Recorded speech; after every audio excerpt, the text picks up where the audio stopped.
go up to Omaha, Loretta Carroll. Loretta. Thanks, Wendell. Mr. President, Tuesday in North Carolina, we talked about the cost of health care reform for service industries, specifically restaurants. Here with me now is Herman Cain, the CEO of Godfather's Pizza. He has some concerns about that. Thank you very much, Mr. President. Thank you very much for this opportunity. And I would first like to commend you on making health care a national priority.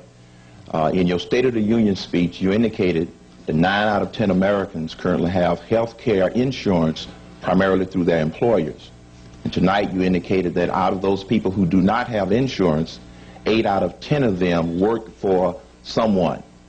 And your plan would force employers to pay this insurance for those people that they currently do not cover. I would contend that employers who do not cover employees do not for one simple reason, and it relates to cost. Now, I have gone through the rigors of calculating the impact of your plan on my business, which has about 525 units throughout the country, and we employ in total over 10,000 employees. I have also talked with hundreds of other business people, and they've also calculated the cost impact on their businesses. I believe that this is something that we should and can fix, but for many, many businesses like mine, the cost of your plan is simply a cost that will cause us to eliminate jobs. In going through my own calculations, the number of jobs that we would have to eliminate to try and absorb this cost is a lot greater than I ever anticipated. Your averages about the impact on smaller businesses, those are all well intended, but all of the averages represent a wide spectrum in terms of the businesses impacted. On behalf of all of those business owners that are in a situation similar to mine, my question is quite simply, if I'm forced to do this, what will I tell those people whose jobs I will have to eliminate? Well, let's talk a minute about what you would have to do. Are any of your employees insured now? Yes, sir. Approximately 1/3 of my employees are insured now. And of the third that are insured now, what percent of payroll is their insurance cost? My insurance costs at the present time run approximately 2.5% of payroll. So, and what do you provide them with? They share the cost 50-50 or something like that? Cost 75% paid for by my company and 25% paid for by the employee. Now, 2/3 of my employees are part-time or short-term workers that fall into the class that you identified earlier. Okay. Then if they're part-time or short-term workers, they wouldn't add all that much left. You wouldn't have to pay the whole 7.9% for them because they don't work all the time. And let me ask you this. On average, food service businesses, payroll is about 1/3 of the total cost of doing business. Is that about what it is? That's an adequate estimation. Yes, sir. Okay. So suppose, since you have part-time workers and some wouldn't have to cover it, so you wouldn't go from 2.5% of payroll to 7.9%. You might go to something like 6%. If you had 6% of payroll, let's just say instead of 2.5%, or let's say 6.5%, that's a good even number. You had 4% of payroll, and that's 1/3 of your total cost. So you would add about 1.5% to the total cost of doing business. Would that really cause you to lay a lot of people off if all your competitors had to do it too? Only if people stopped eating out. If all your competitors had to do it, and you ask 1.5%, and your cost of doing business went up 1.5%, wouldn't that leave you in the same position you are now? Why wouldn't they all be in the same position? And why wouldn't you all be able to raise the price of pizza 2%?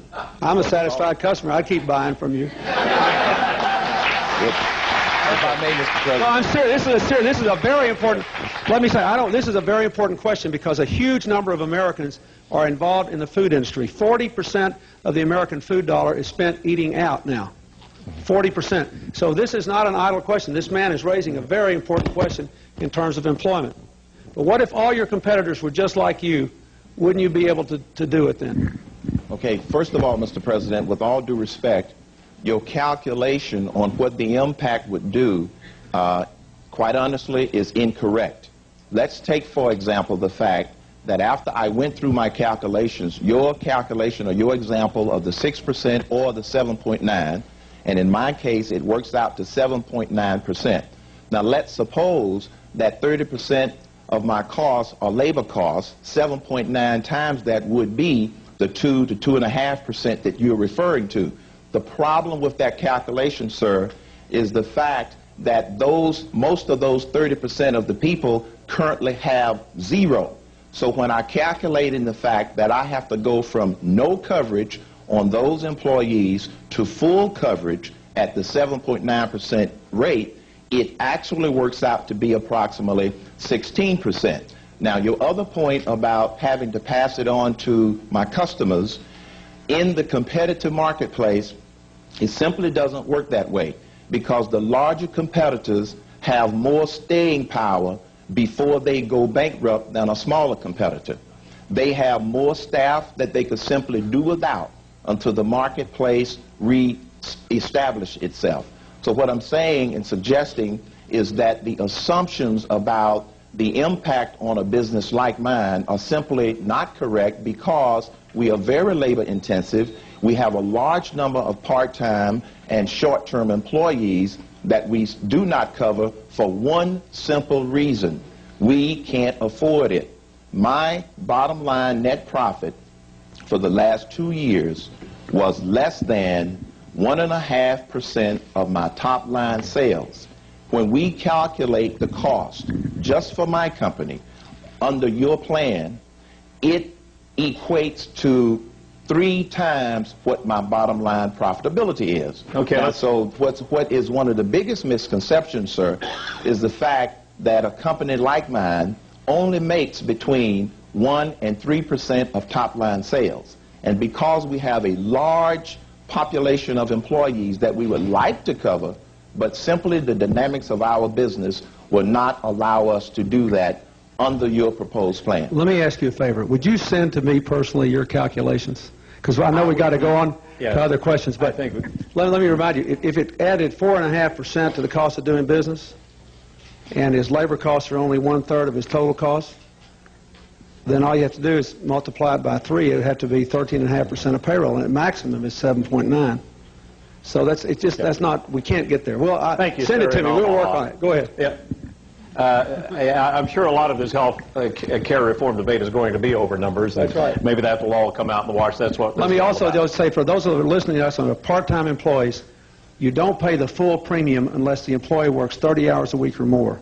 Anything less, the employer pays a smaller percentage of the premium. Go ahead.